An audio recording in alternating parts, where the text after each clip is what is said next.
Adopté à l'unanimité les points à l'ordre du jour. Le Conseil est terminé sur les points à l'ordre du jour. Je souhaitais pouvoir vous répondre, M. Crédit, que l'on aborde la question des emplois aidés. Si oui, non mais moi j'avais une question pour le conseil municipal. Ben oui. J'avais un peu de questions, mais c'était justement pour revenir sur les ordures ménagères. J'ai fait allusion là tout à l'heure, mais il y a quand même beaucoup de gens qui se plaignent du fait qu'on soit passé, surtout sur les périodes d'été, c'est problématique, sur une seule collecte. Je dirais que c'est quand même une mesure d'ordre général qui a été prise pour l'ensemble des communes de la métropole, hormis la commune de Montpellier. Donc ça pose quand même un réel problème, et on en avait discuté au conseil municipal en décembre l'année dernière, avant que ce soit mis en circulation. On avait dit qu'il serait peut-être bien de faire un point rapidement une fois que c'était mis en place pour voir ce que ça donnait. Bon, ça donne ce que tout le monde s'attendait, c'est-à-dire effectivement mécontentement. Mais quand je dis mécontentement, c'est à la fois pour les gens, parce que en plein été, garder les ordures pendant une semaine dans un bac, c'est quand même pas génial, mais y compris pour le personnel de la collecte. Je peux vous dire que pendant la période d'été, quand tu collectes la poubelle grise, c'est particulièrement pénible et particulièrement dégueulasse.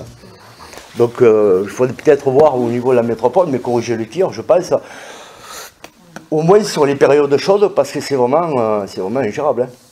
La position, c'est ce que j'avais dit aussi à l'époque à M. Meunier, qui n'est plus vice-président. Je ne sais pas ce jour qui l'a remplacé. Voilà. Je ne sais pas, c'est le président. Hier. Régine Miller. Oui.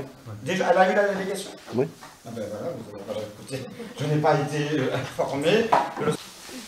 D'autres interventions où je peux aborder la question des emplois aidés.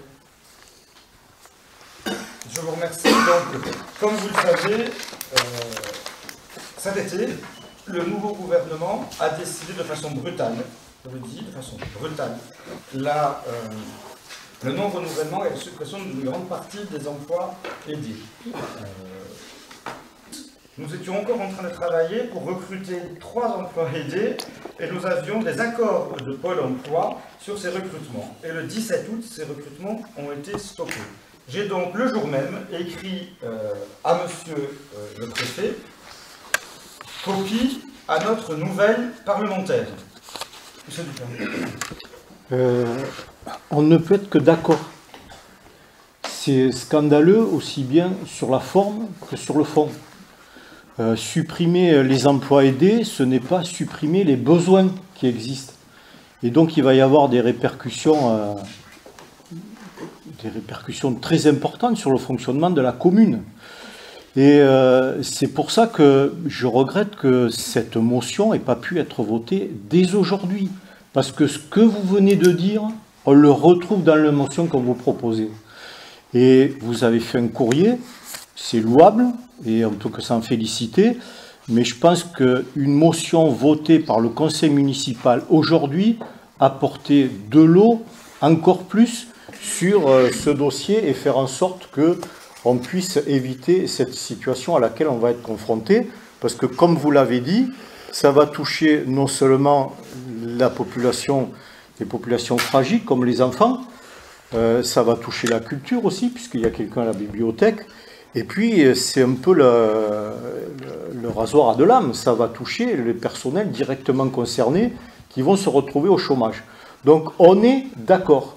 La motion qu'on vous proposez aujourd'hui, c'est exactement ce que vous venez de dire, de dénoncer, et on regrette encore une fois qu'on n'ait pas eu l'occasion de pouvoir la voter tous ensemble à ce conseil municipal. Monsieur Dupin, je vous le dis, il aurait simplement fallu que, conformément d'ailleurs au code et au règlement, vous m'auriez transmis cette motion il y a 10 jours, on l'aurait vu, on aurait rédigé ensemble, l'objectif était vraiment que l'ensemble du conseil la vote, et nous l'aurions transmis aux 29 membres. Aux 29 membres du conseil municipal, peut-être que certains membres du conseil, qui ne sont pas présents ce soir, n'auraient pas été d'accord, ou présents d'ailleurs peut-être aussi, n'auraient pas été d'accord pour voter cette motion, mais ils ont légitimement le droit d'avoir cette motion dans des délais raisonnable, et pas le jour du Conseil. Et donc, comme je suis persuadé que nous partageons en tout cas cette volonté d'accompagner les personnes qui ont un contrat aidé et aucunement la volonté d'instrumentaliser quoi que ce soit, l'objectif c'est que nous votions cette motion. Je vous dis, je le mettrai à l'ordre du jour du prochain Conseil municipal et je l'enverrai, cette motion, à l'ensemble des membres dans des délais raisonnables. Ce délai permettra à chaque membre du Conseil municipal de décider soit s'il la vote, soit s'il ne la vote pas. Parce que je pense qu'il n'y a rien de plus grave que de vouloir instrumentaliser cette situation très difficile. Et je suis persuadé que comme ça n'est pas votre volonté, j'en suis intimement persuadé, cette motion, vous me la ferez passer, on pourra aussi discuter et décider de la rédiger ensemble, ce qui est peut-être une bonne chose. Peut-être que nous avons, nous aussi, dans le groupe majoritaire, des choses à rajouter à cette motion qui permettront de la rendre plus pertinente. Il y a aussi plus pertinente parmi les membres de notre groupe qui pourront s'exprimer sur cette question-là. Et ensuite, nous proposerons la motion à tout le Conseil municipal et elle sera transmise avec l'ordre du jour du Conseil. Monsieur Trinquet. Oui, sur cette question-là, moi, deux choses. D'abord, vous parlez du règlement, vous arrangez le règlement. Je rappelle que rien n'interdit de rajouter un point à l'ordre du jour et qui est présenté au conseil municipal. Vous l'avez fait il y a, je ne sais plus pour quel sujet, qui ne posait pas de problème il y a quelque temps, et vous l'aviez fait pour la première motion que vous aviez présentée, vous, à l'époque. La motion a été découverte au jour du conseil municipal.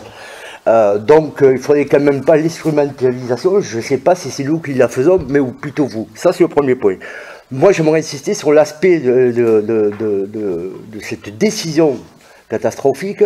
Là, on a parlé de la fonction publique, des enjeux sur la commune, mais sortons du cadre, y compris, je dirais, mairie. Parce que nombre d'associations qui vont se trouver en difficulté. Entre autres, on s'interrogeait tout à l'heure le choix que feront les parents concernant le devenir du TAP et du rythme scolaire, etc. Mais si effectivement cette mesure vient en application, on va avoir certainement beaucoup de mal à maintenir une qualité de prestation de TAP parce que les associations vont être sur la gorge. Et moi, le comble de cette histoire, c'est qu'on aura de plus en plus de gens qui iront à la banque alimentaire, au restaurant du cœur, et de moins en moins de gens qui pourront les servir parce qu'ils seront eux-mêmes pris dans ce jeu-là. C'est quand même ça le comble de l'histoire. Donc je partage l'analyse qui consiste à dire que je pense que le RSI coûte beaucoup plus cher à la société que des emplois aidés et des gens qu'on garde, je dirais, un minimum d'activité et de lien social que cette politique qui est quand même une politique désastreuse, parce que dans le même temps on parle de faire des économies de ce côté-là et en même temps on supprime l'impôt sur les grosses fortunes. Qui touche en plus vraiment à l'être humain, on peut travailler sur cette motion pour qu'elle soit, cette motion issue de l'engagement de l'ensemble des membres du conseil municipal. L'ensemble des membres du conseil municipal. Je ne doute pas un seul instant, M. Trinquet, que vous soyez d'accord avec moi, et que nous pourrons nous mettre autour de la table pour rédiger cette motion, pour qu'elle soit le fruit du travail de tous, et pas uniquement de trois. Si ce n'est, monsieur le maire, que vous dites qu'aujourd'hui il y a des choses qui ne sont pas possibles, que vous vous êtes permis de faire il y a un an et demi. Ça c'est le premier point. Et c'est pour ça qu'on fera la proposition dès ce soir et dès demain, on verra les deux propositions de motion pour le prochain conseil municipal.